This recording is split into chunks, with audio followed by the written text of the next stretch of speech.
Hey there! Did you know Baker's always gives you savings and rewards on top of our lower-than-low prices? And when you download the Baker's app, you'll enjoy over $500 in savings every week with digital coupons. And don't forget fuel points to help you save up to $1 per gallon at the pump. Want to save even more? With a Boost membership, you'll get double fuel points and free delivery. So shop and save big at Baker's today. Baker's, fresh for everyone. Savings may vary by state. Restrictions apply. See site for details. With threats to our nation waiting around every corner, adaptability is more important than ever. When conditions change without notice, quick strategic thinking is crucial. And with obstacles consistently impending, determination is essential in overcoming them. It's this willingness, decisiveness, and resilience that sets Marines apart. With our fighting spirit, we don't just fight battles, we win them. Marines are the constant our nation counts on to fight the unknown. And through adaptable problem solving, we do just that. Learn more at marines.com. This episode is brought to you by Hyperice, the leader in advanced warm-up and recovery technology.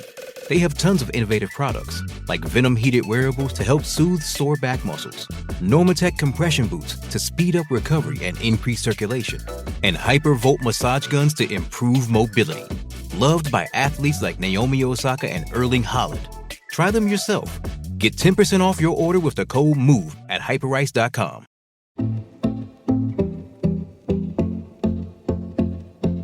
The Olympics and the Paralympics are next year. Yes, you heard me right, next year. So in the world of high-performance sport, qualification is in progress, decisions are being made, details finalised, and medal moments being plotted. I'm Michael. And I'm John. This is Great British Bosses from Anything But Footy, and for the 11 athletes on the world-class programme at one of the nation's Paralympic sports, there were very good results at the recent World Championships in Brazil, and the aim of continuing a proud run of medals dating back to Sydney 2000. And all with a new man in charge. Yeah, thank you guys. So I'm Greg Baker. I'm the Performance Director of Boccia UK. Relatively new into the role, so started the role in August of 2022. And ultimately my job is to provide strategic leadership to the world-class programme and trying to get the athletes to achieve medal success at major championships. That includes European, World and ultimately Paralympic Games. Let's just reflect on the end of 2022 and a trip to the Southern Hemisphere for you guys. World Championships in Brazil in Rio. How do you look back on it? Yeah, it's relatively, very fresh for us. So literally only been a few weeks since we got back. We were straight into a Christmas break. So that was quite nice for all the staff and athletes involved because it was a very tiring, if you like, preparation phase towards Brazil. A lot of competitions, a lot of training camps, and then Brazil itself as a major championship always is. It's very emotions running, medal matches, people winning, losing, all sorts going on. So it can be quite emotional. So it's good to get a break over the Christmas period. But a very good, in summary, World Championships for us. It's definitely put us, I would like to say, on the map for international boccia.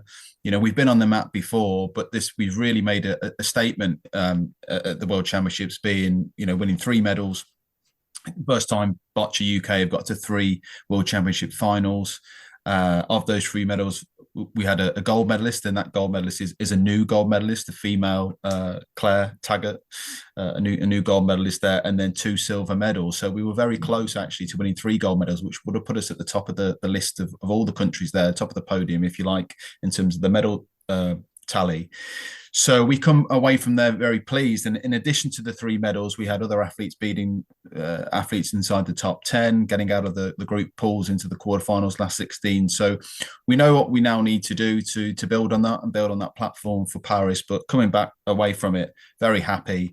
But of course, when you do well, you've got to back it up. So that's the challenge now going into the next 18 months. So how does the World Championship programme, in terms of the different disciplines and categories, compare then to the Paralympics? Are we saying there's 3 medals in the World Championship, so if the Paralympics were tomorrow, there'd be 3 Paralympic medals?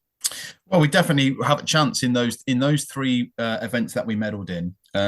We are very much up there and can as it is with a lot of technical skill development sports, we will have a chance. But of course, you could easily lose last 16 quarterfinals. So we're going to have to be very on the money now to make sure that we are doing everything more, if you like, than what our competitors are doing and countries around us. So we don't not now just get complacent and just keep doing what we're doing for the next 18 months. We've got to look to slightly change things so we can be even more prepared for Paris. But yeah, we are within a shout within those 3 medals. It's the program for Paris is literally the same as the World Championships. You could argue to say that the World Championships will have more athletes there than the Paralympic Games, because the Paralympic Games qualification process is a lot harder, a lot tougher.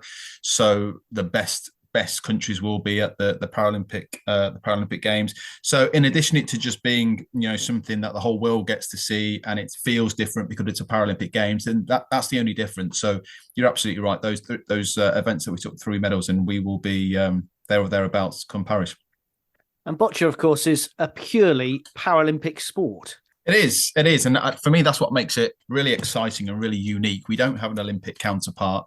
You could argue to say that the sport is similar to bowls, but indoors and similar to some other sports. But it is on its own in terms of that uniqueness. And I think it's fantastic for athletes who have the severity of the disabilities that are involved in boccia to get involved in boccia, which I think is fantastic. We are the sport that I always like to say, and maybe other people might disagree, but we're the face of the Paralympics because it is the sport for Paralympic athletes that doesn't have that counterpart, or the able-bodied Olympic counterpart, which has its pros and cons, of course, in terms of getting people involved in the sport. But I think it makes us unique, and we can really build on that. I think World Boccia are doing as good a job as possible to market it and get more people participating in the sport as well. Well, boccia it's really well represented around the world. There's a lot of countries that do it. There's a lot of athletes that do it. And we just need to speak more about that, I think, on the international landscape to get people more understanding of what boccia is, what it can involve, and who can take part in it. And before we talk about you and your switch from para table tennis to boccia, just finally on the actual sport itself, you mentioned there about Paris.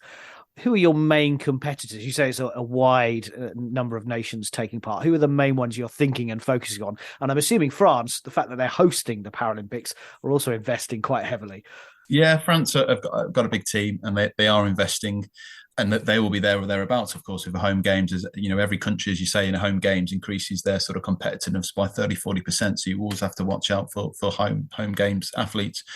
In addition to that, some of our, if you like, big competitors, rivals that I've been tracking since I started the role and trying to make connections with as well to make sure we've got some training opportunities with them and so on is Thailand, I think Hong Kong, Brazil. They've got big teams, they're centralized, they're training a lot. They've got a lot of good athletes amongst all of the classifications. So not, 1 or 2 athletes that do well. They've got a broad range of depth of athletes that can come through.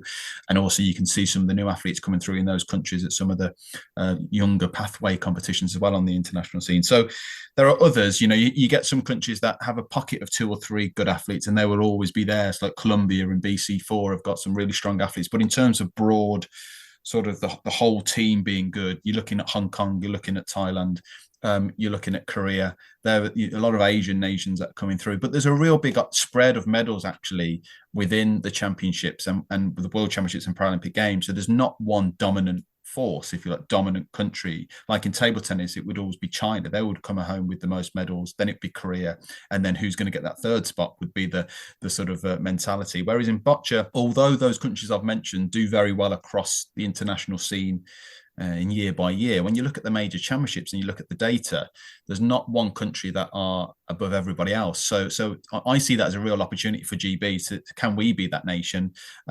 We've got some work to do to get there. We've definitely got athletes, as we say, that are now medal potential, as we've seen at the World Championships, and we obviously had David Smith, who remarkably has won 2 gold medals back to back, World Championships back to back.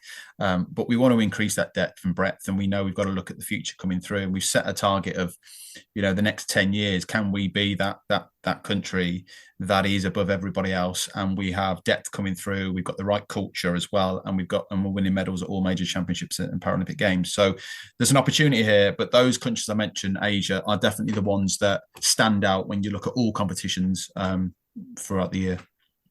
And for those of us that follow Paralympic sport quite closely and follow it on the radio, watch it. David, as well as having his Paralympic gold medals, also has the best hair in the Paralympics.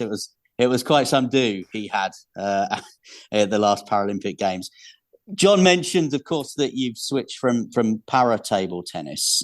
Yeah. Tell us a bit about boccia as a game, and did you have to teach yourself the game, or how does that switch from one sport to the other kind of manifest itself? Yeah, it's definitely a challenge. To go from one sport to the other. I think we'd be all naive to say that it's absolutely easy and there's nothing to it and you just crack on. The reason why I chose boccia actually is also it's a great opportunity. It's a Paralympic sport. I love being involved in the Paralympic world and really helping the athletes be the best they can be in that space. But also it's a technical skill development sport. So similar to table tennis, where you have to do X amount of volume, X amount of training to get to a certain level. It's repeat. There's a lot of things that can go wrong on the day or right, which way you want to look at it, because if you could be the best prepared you can be, but then if your opponent's better than you or things happen in the game, there's a lot of strategy involved, a lot of tactical decision making. You've got to be in the moment, absolutely switched on. And it doesn't matter if you've got loads of form going into a competition. You've just got to go in the moment. And that's similar. Table tennis and boccia are quite similar like that. So to go into a sport that has those similarities, in terms of that technical skill development side, was something that I really wanted to do. So I came into the sport, obviously, with all my table tennis background, knowledge, expertise.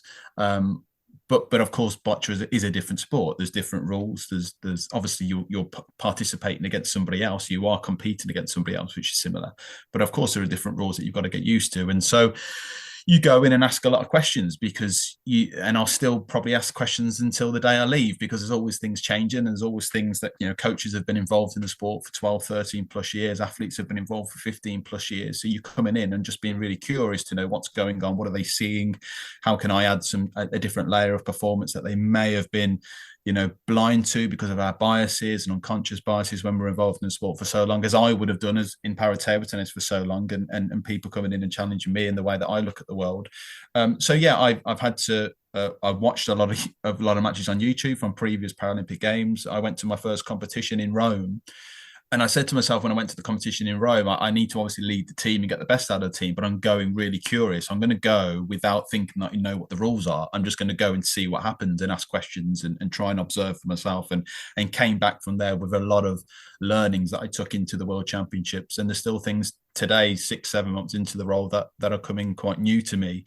But the more you get to know boccia, the more you fall in love with it, and the more it becomes, in the moment, a real pressurized sport, a real sport where you've got to make the right decision at the right time, and one little wrong decision can really put you into a difficulty then to come back into the game. But it's very similar to curling, actually. And curling is a sport that we have put ourselves as quite comparable to, in terms of the tactical decision making, in terms of looking at the data to see what could happen in the next shot based on the data that we have in front of us, and that helps inform coaches and athletes' decision when they're on the ground. So we use our analysts for that. We've got a project in the background that we're working on with that. So coming back to your question, yes, I've had to ask questions to the athletes, the coaches, watch myself, and get stuck into it. But I'm definitely a performance director that wants to understand all of that, because that's performance on the ground. I'm not someone that's going to leave all that, if you like, to the coaches and the athletes. I will, in terms of them taking ownership and autonomy, but I really want to know what they're going through, want to know what they're feeling, what they're seeing, what they're hearing, understand the technicalities of the sport, because then you can get involved in conversations that are really important to the athletes, and that's the most important thing. And you had some terrific success with British para table tennis. Was it just time for you to move on? Were you seeking a new challenge? What was the thinking behind the move? Obviously a step up, I guess, as well, in terms of becoming a performance director as well. I mean, it's always challenging, isn't it, when you leave your sport that you've grown up with? I was with table tennis from 7 years of age, when I first picked up a bat and represented the sport. A junior international career, into coaching, Olympic side, Paralympic side, worked my way up into head coach, and then head coach for the 14 years when we were centralised in Sheffield, and went on a real journey with para table tennis, from being the nobodies, if you like, in the international circuit, to then being one of the best in the world. And they've carried on expanding, getting better and developing since my departure, which is great. And they're always going to be, because they've got a really good system and program now in place. But the decision to leave Paralympics was for a new challenge. I'd always said that one day, I wasn't going to be in table tennis for the whole of my career, or para table tennis for the whole of my career. And I think the athletes knew that the staff knew that. And it was just a matter of, it felt like the right time. I'd done 4 Paralympic Games with para table tennis. We had been on that journey, as I said before, to go from a real developing nation to then one of the best nations with world champions, Paralympic champions, world number ones. And I wanted to challenge myself to see if I could take some of those learnings, experiences, insights into another sport, and really help that sport then really reach and maximize on their potential. Athletes, staff, the whole program, and so it was the right time for me to do that. And I've always wanted to lead a program. If I go back to day one coming into sport, so I feel really lucky and fortunate enough to be able to do that. But as always, it's very difficult to leave the sport that you sort of love and grown up with. But it just felt the right time after Tokyo, and also the right time for para table tennis to go to look at things differently. I'd been involved in the sport as a head coach for a long time, and I thought it was a great opportunity for someone to come in with different ideas as a head coach, to take on the reins and take the sport forward even more. You're listening to Great British Bosses from Anything But Footy, and we're talking to Greg Baker, Performance Director at Boccia UK. What's the main difference then, Greg, that you're finding from being head coach of something to being a PD? Yes, I mean, ultimately, it's about people, and I always have to come back to that is the same. You are trying to get the best out of people, whether that is coaches, sports scientists, operation, pathway staff, and the athletes. You're trying to get the best out of them. And I think first and foremost, that is the same. And for me, that's the most important part of the role is people, getting the best out of them, creating relationships, showing compassion, empathy, but being able to challenge as well at the right times is very similar to the head coach role. It is about people, and it's that people leadership. The differences are all the other things that come with the performance director role around being the lead person for culture, of leading culture and showing that exemplary leadership from all aspects of the program. The finances that are involved, you are the lead person responsible for the budget, as much as you have support and help with that from non-execs and also operation managers, etc. You are totally in charge of the budget responsibility.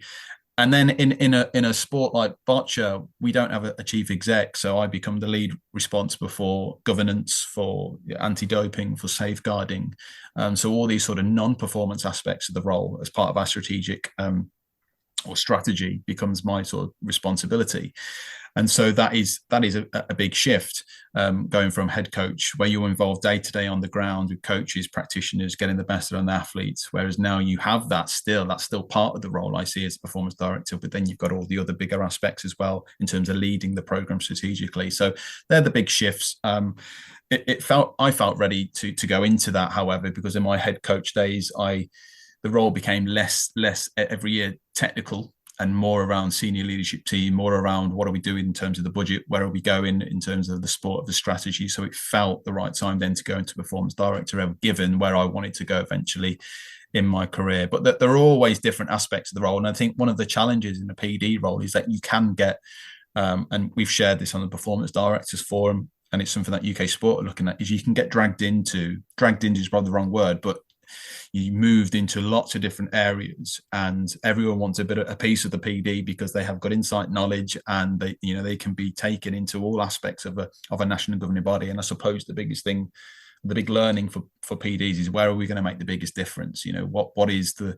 few things that we need to really focus on, as opposed to spinning so many plates that we're not making as much impact as we want to. And that's probably the challenges going forwards. So would it be fair to say, Greg, in your opinion, that a performance director, say at cycling or athletics, is a different role to performance director at boccia or table tennis? Yeah, I would say so. Yeah, I mean, I can't say clearly without being involved in those sports fully, but my only from being involved in conversations with those PDs and just seeing what I see is that there's more money involved, there's a bigger funding, there's more responsibility in terms of staff turnover. There's more athletes on the program. So for example, as a PD in cycling or athletics, you may not get involved in the day-to-day activity in terms of coaches, athletes, as much as you would want to, because of everything else that comes with it, and all of the operational side, the business operational side, the leadership side, the stakeholders, the board, all of those areas. That is still the same in boccia, but probably to a less scope because of the funding that's involved compared to those other sports. So that's where the biggest difference is. I think the bigger the sport, the more that you can get brought into different committees, different boards, working on completely different projects, and some of them performance related and some of them not. And I think as a performance director in some of the bigger funded sports, you'll be looking at the whole of the national governing body as opposed to the world class program, if you like. Whereas in boccia, we are a standalone world class program. We have a vision of where we want to go as a sport, but we're ultimately responsible for the results of the athletes on the program, and that's ultimately my role. And obviously, we don't get funded as high as athletics and cycling, etc. But I suppose, and this is rightly so, whether you are boccia, para table tennis, swimming, athletics, we all get looked at in the same way in terms of the governance code, and we have to comply to that governance code, which is the absolutely right thing to do. It brings a lot of work for the smaller sports, hence you do still get dragged into those different areas, but again, for all the right reasons. Having a look at your LinkedIn profile, Greg, but business coach at Manchester Metropolitan University, high performance mentor and coach, elite coach in the EPL and ECB. When did the interest in leadership and becoming a leader start for you? Very early on. And I suppose it was because I was, if you like, fast-tracked into becoming a leader at a very, very, and I say very young age. I had leadership responsibility at the age of 23. So that was when I took the head coach role at table tennis, para table tennis. Wasn't a head coach at the time. Looking back at it now, I was in terms of job title, but in terms of what I was actually doing day to day, I wasn't. I was a coach with a head coach responsibility. And so I wanted to learn, I wanted to understand more. I was always fascinated about leadership. And leaders getting the best out of people, whether that's from coaching leadership, performance director leadership, CEO leadership. And so I would say it was, I was fascinated with that at university. I went to university, studied coaching, sports development, leadership, came as part of that, leadership and management. So very early on in my career.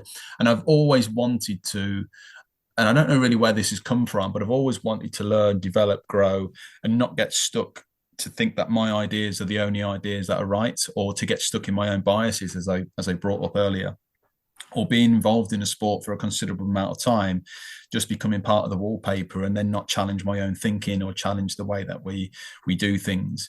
And so wanting to get involved in coach development programs for UK sport to challenge my knowledge, my expertise, to develop myself, and then to help other people. So just before the pandemic, and I'd been on leadership development programs with UK Sport, with Astridge Business School as well. That really helped me. I'd had some executive coaching from that on all of those programs that really helped, really challenge me and challenge my assumptions and beliefs, and then try and take some of that learnings into what I did day to day.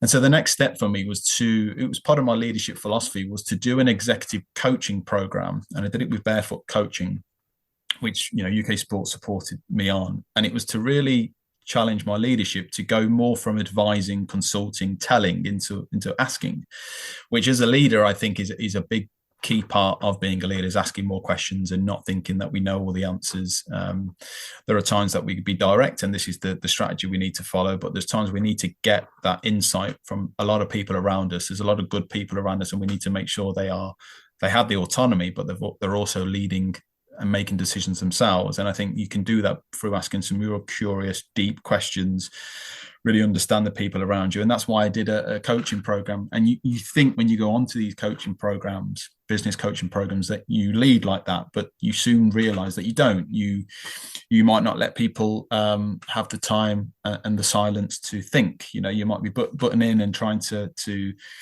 give them the answers, or to give them more advice. And actually, by saying less, you're doing more for that person, because you're giving them thinking time and reflection time. So it challenged the way I led. It challenged me on where I wanted to go with my leadership. And, I'd like to think I'm using some of those skills now when whether I'm leading in my PD role, whether I'm mentoring, whether I'm doing a bit of business coaching, that it really helps me as a leader, ultimately as a performance director, when I go into performance reviews of athletes, when I go into appraisals with staff, when I go into board meetings, that we ask good questions and we understand what really is someone saying, what are they not saying, and how do I explore that? And I think it just helps better discussions that ultimately helps the sport make better decisions for the future.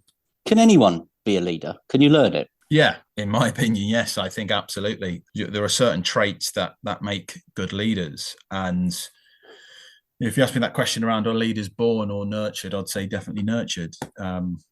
Because if we look at, if I'd have not nurtured my ability, my philosophy, the way I wanted to do things, and again, this is just my opinion, but if I'd have just stood still from the age of 23 and not learned, developed and grown, I don't think I'd be a very good leader now.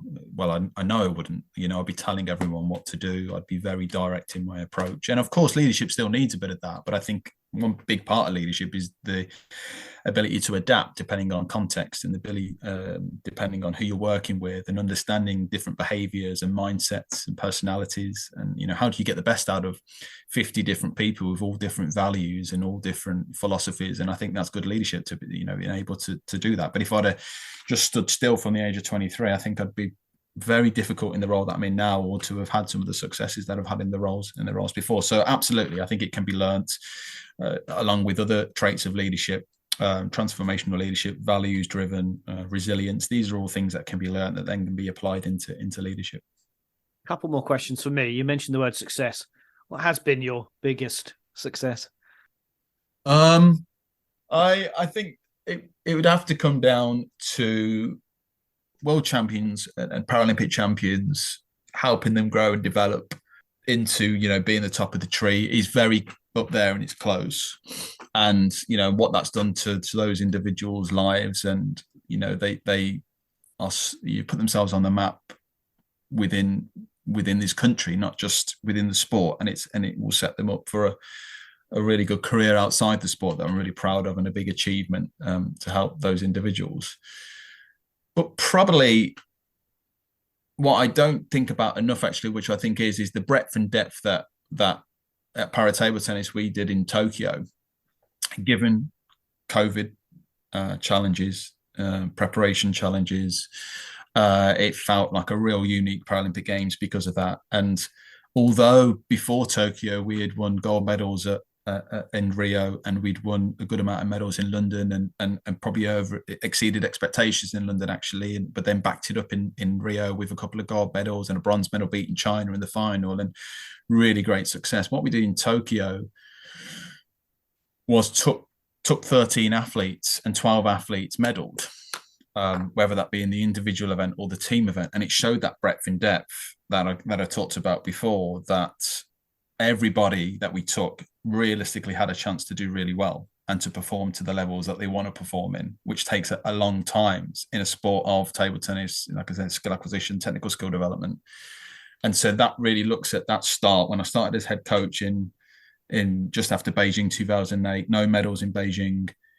We for whatever reason just weren't there from a performance point of view. We were in Athens and Sydney, but we had this big change that we needed to go through culturally, performance, centralize, invest in the right areas, all of that we went through after Beijing. And it took from Beijing 2008 to 2021 for us to really, I see that vision play out that I as a head coach and we as a program wanted to see.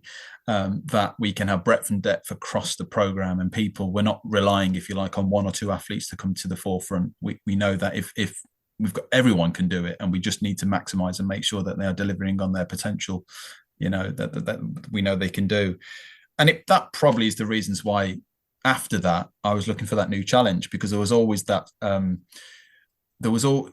and of course you could say I'll go and do that again 4 years time, and we'll do it again, and we'll just keep growing and developing. And of course could have chose that option and would have been very committed to that. But once we'd actually hit that vision that when we talked about as a program in 2008, that was the vision, some people looked at us gone daft, because it's like, we can't even take one medal. How are we going to take, be one of the best in the world? And when you play out that vision, the journey that you've been on, I think it's time then to move on and challenge yourself again in another sport. So that probably topped it off for me. And it was a good time for me then to look in different roles after that played out in Tokyo. You may have already answered it, but is that then your Paralympic highlight, or is it the Will Bailey standing on the table celebrating? So many highlights. It's unbelievable. Which is good, right? You got so many highlights to choose from. Will Bailey's one was really special because first gold medal that we had won as a program for a long time, and again knowing Will and knowing everything he's been through. He had cancer as a child. He had challenges in classification when he came into table tennis. That was special because he has worked his socks off to get to that point. But as well as that, and we spoke about this to the athletes and stuff, and programs always talk about this. Well, we did anyway at Paralympics. What's been our favourite moment? What's our biggest highlight? And I think it's great. You need to talk about that. You need to celebrate these things. These are the reasons why we do it, is to celebrate these moments. One of the biggest ones in terms of moments that I was there as well, coaching and in that moment was probably beating China and for the bronze medal match in Rio. So, we'd had 2 gold medals. Rob Davies won a gold medal. I was part of that fantastic, incredible moment. Will Bailey, gold medal, incredible moment. There's something in the sport of table tennis. Beating China goes a long way, being they are the superpowers and superhumans, if you like, of table tennis. And we had competed against China in 2008 and got absolutely beaten easily, nowhere near them. And so for then 8 years of that project and that vision we're talking about, to then turn up, albeit a bronze medal match, which still means everything to the athletes when they get to that point. We beat China was a special moment because the odds were against us. We were the underdogs, and to win that was and then top off and cap off, if you like, a real successful Paralympic Games was one of the most special moments. So just finally, then here we are. I said right at the start, the Paralympic Games, Greg, are next year. They're less than 18 months away. I imagine you've got some kind of color-coded spreadsheet on your laptop. What is the one thing on the to-do list between now and when you get to Paris that you need to do at Boccia UK to bring that medal success that we spoke about right at the start? Yeah, I think it's, and thanks for reminding me that they're so close again, because you have to pinch yourself sometimes when this is a real short cycle to what we've known before.